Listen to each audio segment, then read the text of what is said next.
धन गुरु नानक देव जी महाराज दियां दो पंक्तियां नूं आधार बना के विचारां आप जी दे सामने रख रहे हैं। गावे को जापे दिसे दूर, गावे को वेखै हादरा हदूर। गा रहा कोई तो दूर है, दूर है, दूर है। ते दूरियां कई तरह दियां, समय की दूरी, अस्थान की दूरी, समझ की दूरी, सिमरती तो परे, चेते तो परे, यादां की दूरी। एक तरह की दूरी नहीं है।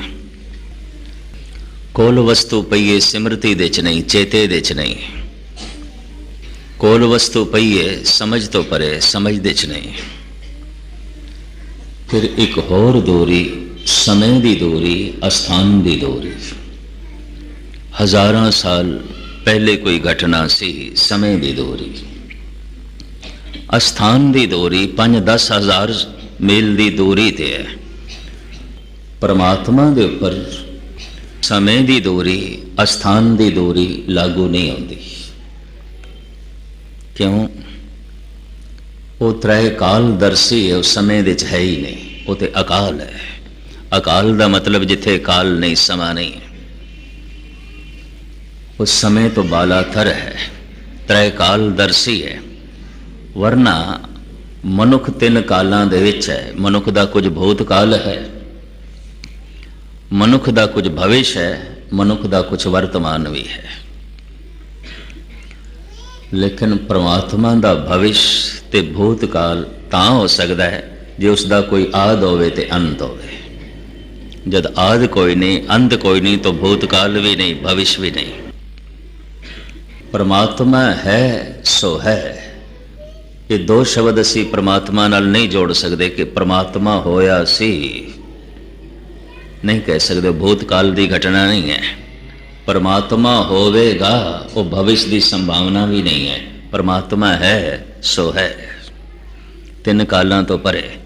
तो समय की दूरी परमात्मा ते लागू नहीं आती।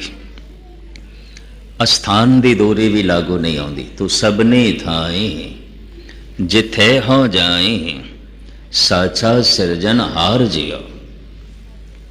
इको ही है परम शक्ति जो सारी थां ते है। उस तो बिना कोई भी चीज सारी थां ते नहीं है। ऐसे भी ग्रह ने जिथे हवा नहीं है, ऑक्सीजन नहीं है, पानी नहीं है। ऐसिया भी धरतियां ने जिथे सूरज का चानना नहीं पहुंचता, अंधकार है, अंधेरा है। ऐसे भी ग्रह ने जिथे 5 भौतिक शरीर नहीं है, कुछ होर तरह की दुनिया। लेकिन भावें किस प्रकार की दुनिया होवे, परमात्मा ते है। तू सबनी थाई जिथे हो जाए, साचा सिरजन हार जियो। अस्थान की दूरी नहीं है। अस्थान की दूरी तो तां हो सकती है किसी थां तो शुरू होवे, किसी थां ते खत्म होवे। ना उसका आद है, ना उसका अंत है। तो समय ते अस्थान की दूरी परमात्मा ते लागू नहीं होती। 2 दूरियां लागू होंदियां ने, समझ तो परे, चेते तो परे। ये 2 दूरियां लागू होंदियां।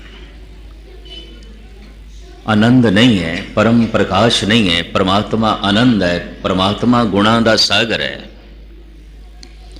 सारे गुण परमात्मा रूपी सूरज दियां किरणां ने। तो जैसे सूरज अपनी किरणां दे राही रोशनी वंडदा है, परमात्मा गुणों दे राही चानना वंडदा है। ते धार्मिक मनुख नूं तुसीं किस तरह पहचानोगे? धार्मिक मनुख नूं किस तरह नापोगे? उसदे लिबास तो। लिबास सारी दुनिया दे अलग अलग है। इस्लाम दे सूफी फकीर, सूफ का मतलब इतना है उन दे कपड़े पहनते हैं, सर्दियों दे भी, गर्मियों दे भी, और अक्सर काले कपड़े पहनते हैं। लेकिन इस्लाम का बाकी भी फकीराना धार्मिक अपना लिबास है। एक लंबा चोगा पहने होवे, हाथ दे तस्बीह होवे, गले दे क्रास होवे, असीं कहने हैं पादरी है, फादर है, धार्मिक बंदा है, क्रिश्चियन मिशनरी है, ये धार्मिक मनुख है।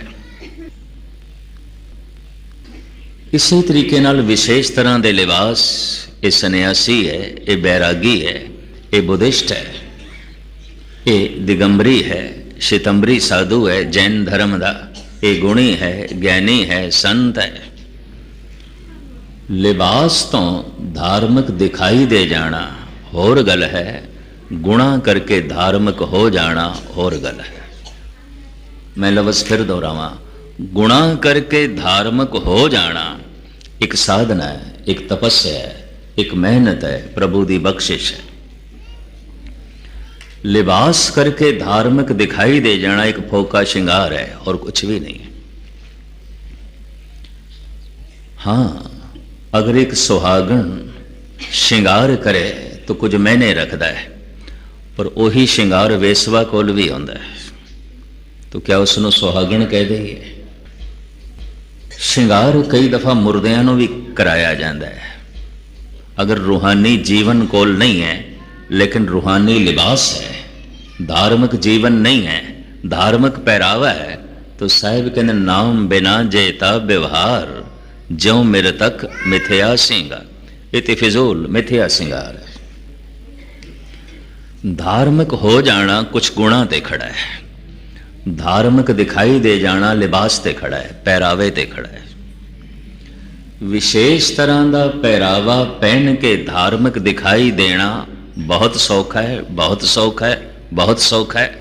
साधना करके ते प्रभु की बख्शिश प्राप्त करके गुणा करके धार्मिक हो जाना बहुत कठिन है, बहुत कठिन है, बहुत औखा है। परमात्मा दे गुण जिस दे अंदर प्रगट हो जान, मैं एक दफा फिर अर्ज करा, सूरज अपना चानना वंडदा है किरणा दे राही, परमात्मा अपना प्रकाश वंडदा है गुणा दे राही। परमात्मा दया दी मूर्ति है, दया दा सागर है, सारी दया उसे तो निकलती है, सारा प्रेम उसे तो आउंदा है, सारी निर्वैरता उसे तो आउंदी है, सारी निर्भयता उसे तो आउंदी है, सारी समदृष्टि उसे तो आउंदी है। ते धार्मिक होण दी ये पहचान वो मनुख समदृष्ट होवेगा, वो मनुख निर्वैर होवेगा, वो मनुख निर्भय होवेगा, वो मनुख प्रेम दी मूर्ति होवेगा, पवित्रता दी मूर्ति होवेगा। गुणा करके धार्मिक हो जाना एक तपस्या है, साधना है, फिर बख्शिश है, रहमत है। साधना भी उन्ने चिर तक फलीभूत नहीं होती जिन्ने चिर तक बख्शिश ना होवे, रहमत ना होवे। ये भी मैं अर्ज कर दें, इस वास्ते कोई भी कर्म, कोई भी साधना परमात्मा की कीमत नहीं है, मुल नहीं है। कीमत पाए ना कहा जाए, कहने वाले तेरे रहे समाए। अगर मेरे अमृत वेले उठन नाल मैनू प्रभु मिल गया है, मेरा अमृत वेले का उठना उसकी कीमत हो गई, उसका मुल हो गया। इसलिए किधरे उल्ट भाव ना ले लेना कि अमृत वेले उठना ही नहीं। मेरे जप करन नाल अगर मैनू प्रभु मिल सकता है तो मेरा कीता होया जप उसकी कीमत है, उसका मुल है। मेरी कीती हुई सेवा नाल अगर मैनू परमात्मा मिल सकता है तो कोई परमात्मा वड्डा नहीं, मेरी सेवा वड्डी है, मेरी सेवा नाल मिल गया। मेरे दान नाल अगर मैनू भगवान मिल गया तो कोई भगवान वड्डा नहीं, मेरा कीता दान वड्डा है, उहदे नाल मिल गया। मेरा कोई भी कर्म अगर परमात्मा की कीमत है तो मेरा कर्म वड्डा है, प्रभु वड्डा नहीं है, परमात्मा वड्डा नहीं, ईश्वर वड्डा नहीं। तो मैं अर्ज करा, कोई भी कर्म उसकी कीमत नहीं है, कोई भी तपस्या मेहनत उसकी कीमत नहीं है, उसका मुल नहीं है। तो फिर कर्म ना करिए, अमृत वेले ना उठिए, जप तप ना करिए, सेवा ना करिए, नहीं, ये तो करना है। तो जदे उसकी कीमत नहीं, इस नाल मिलता ही नहीं, तो फिर क्यों करिए? ये सब कुछ करके पता चलता है कि इस दे कीते हैं, इस तरह करन नाल वो नहीं मिलेगा, कर करके पता चलता है, इस तो पहले पता भी नहीं चलता। कर्म कर करके पता चलता है, हे प्रभु मेरा कर्म तेरी कीमत नहीं, मेरा कर्म तेरा मुल नहीं। इस दशा दे मनुख दे अंतर आत्मे च अरदास निकलती है, तू बख्शिश कर, तू बख्शिश कर, मैं ते कर करके थक गया। प्यारे इन बिद मिलन न जाई, मैं किए कर्म अनेका। कोई एक कर्म कीता, हार पर्यो स्वामी के द्वारे, दीजे बुद्ध विवेका। थक हार के प्रभु तेरी शरण आया, तू ओ बुद्ध दे जिहड़ी तैनू कबूल होवे। तू बख्शिश कर, तू रहमत कर, मैं ते कर करके थक गया। मैं बहुत खुल के ते नहीं बयान करता, पता नहीं थोड़ा हाजमा किन्ना कह किन्नी गल पचाओगे, पर मैं अर्ज करा कोई भी कर्म उसकी कीमत नहीं है। गुरुद्वारे आण नाल भी वो नहीं मिलता, मंदिर मस्जिद जाण नाल भी नहीं मिलता, कथा कीर्तन नमाज पूजा पाठ नाल भी नहीं मिलता, सेवा नाल भी नहीं मिलता, दान नाल भी नहीं मिलता, ज्ञान नाल भी नहीं मिलता। तो इंज खुले शब्दां च मैं इंज कह दिया, मेरी कोई मेहनत, मेरी कोई साधना, मेरी कोई तपस्या, मेरा कोई कर्म उसकी कीमत नहीं है। अगर मेरा कीता कर्म उसकी कीमत है तो कोई परमात्मा वड्डा नहीं, उन्होंने पूजन की लोड़ भी नहीं। मैं इन्ने कर्म करांगा, मिल जाएगा। मेरा कीता कर्म उसकी कीमत होगी, और मेरे कीते कर्म नालों वड्डा नहीं है,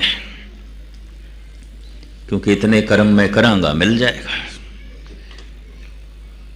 फिर कर्म क्यों करिए? क्योंकि परमात्मा दे दरबार दे, ईश्वर दे दरबार दे रंग रूप नस्ल दी विचार नहीं है, मजहब दी विचार भी नहीं है, भाषा दी विचार भी नहीं है। परमात्मा दी महफिल दे मुल्क दी विचार भी नहीं। परमात्मा दी महफिल दे केवल कर्मे कर्मे होए विचार, सच्चा आप सचा दरबार। उस दी सभा दे केवल कर्मां दी विचार है, बाकी कुछ भी नहीं।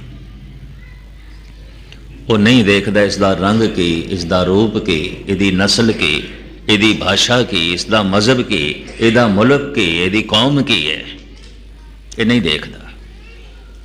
परमात्मा इन्हां नूं नहीं देखता, परमात्मा केवल कर्म देखता है।